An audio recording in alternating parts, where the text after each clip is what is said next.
quite a big guy. Vixen, you recognize him?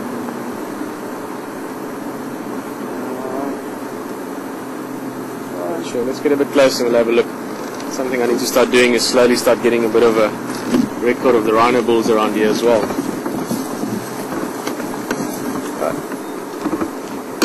A second or two. You can see he's been at the water a little bit earlier.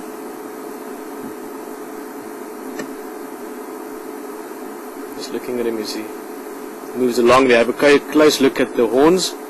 You see in between the big front horn and the second horn there's a whole clump of mud that's sort of wedged in there. Obviously earlier when he was at the water he had a bit of a mud wallow. I'm just going to sit tight, he's going to come out more for us. Just go a little forward. Just change the angle slightly. Obviously when they're wallowing there's various reasons for why they wallow. One is to cool down, parasites, all the ticks and fleas is another reason. But the reason why they will play with that horn in the mud is basically exfoliation, for lack of a better word. I think it's probably the best way to describe it. It's just to clean that horn. Keep in mind a rhino's horn is exactly the same kind of substance, if you want, as your fingernails. And keratin essentially. If you don't look after it, eventually it'll chip and crack, and I'm sure some of us mind our nails breaking more than others, but if you've got a big horn that you're going to use the rest of your life for fighting and defense and so on, you want to make sure it stays healthy and stays sharp. So by cleaning it either against a tree trunk or a termite mound or mud, those are all ways of keeping it healthy and keeping it strong.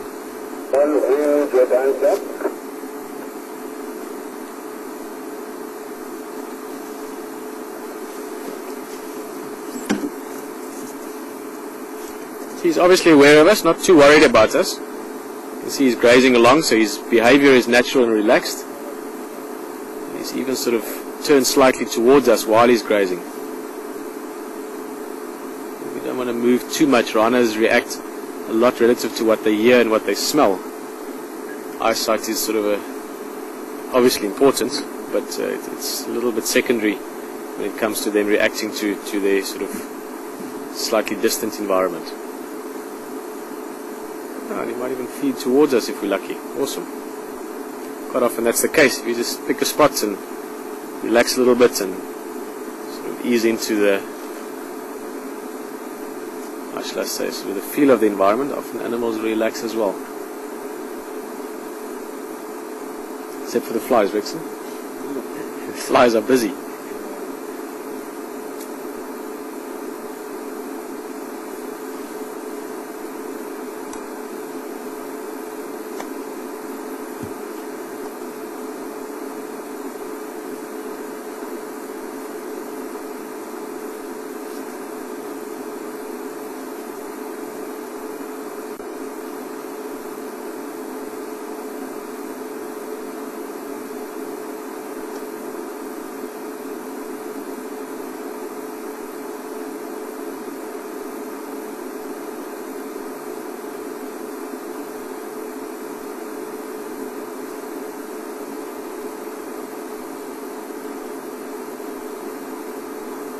What a great way to spend part of your afternoon.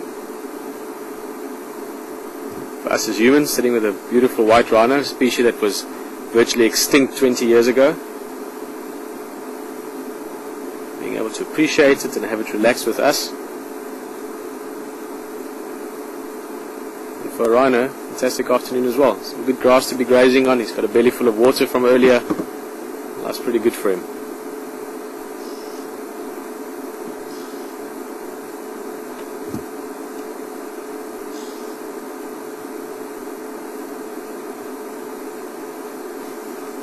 Move a little bit.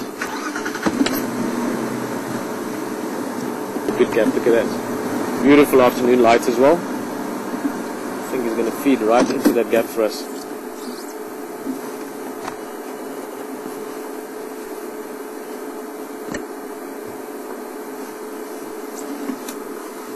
Still picture of him as well.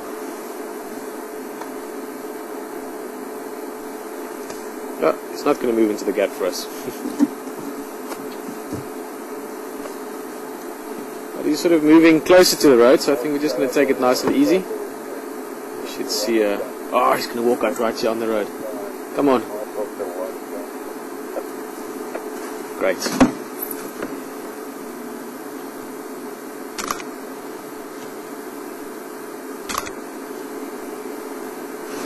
Now we're going to follow him a bit.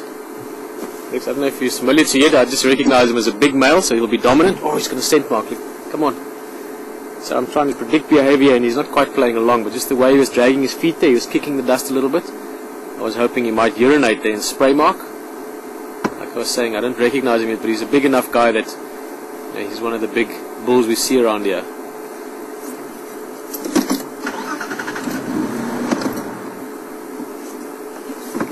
From down here.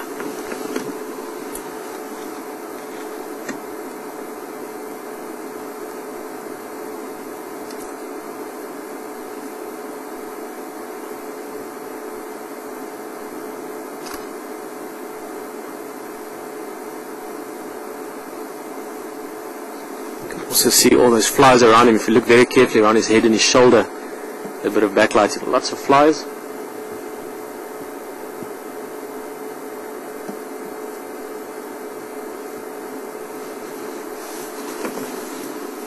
Now move a little bit.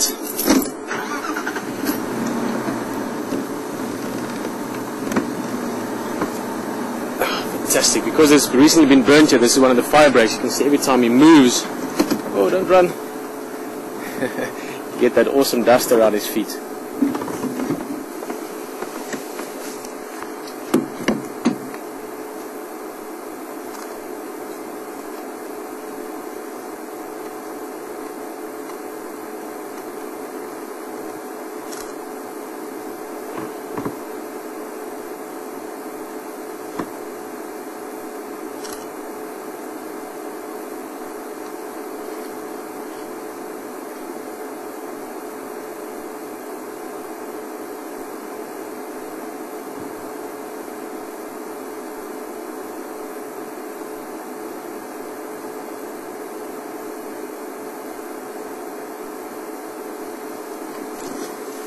Such big animals, how carefully and easily he moves.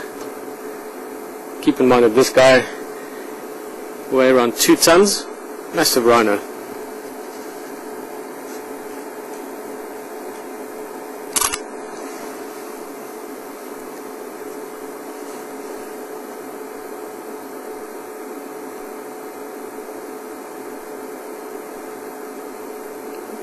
What's interesting here as well is, and generally I don't get super sort of excited, if you want, in terms of the interactive or curiosity of sorry, my English this afternoon is not quite flowing correctly, but hopefully you'll follow what I'm saying.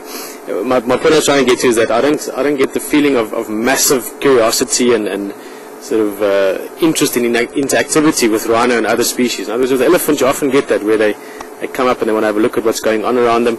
Also with your predators, leopard, lion, if you spend enough time with them, eventually you'll find young lions playing with things, or adult lions looking at something. They're curious about the environment. Rhinos are very docile, relaxed animals. They, typically speaking, if you leave them alone, they leave you alone, kind of thing. Especially white rhino. Black rhino, a whole different cup of tea. We'll maybe talk about black rhino someday when we see one. But right, sort of second point is that this rhino seemed quite curious about us. He chose to stick around, and he sort of moved around us a couple of times, looked at us a few times. Maybe he's just in a bit of a good mood, needs a bit of company.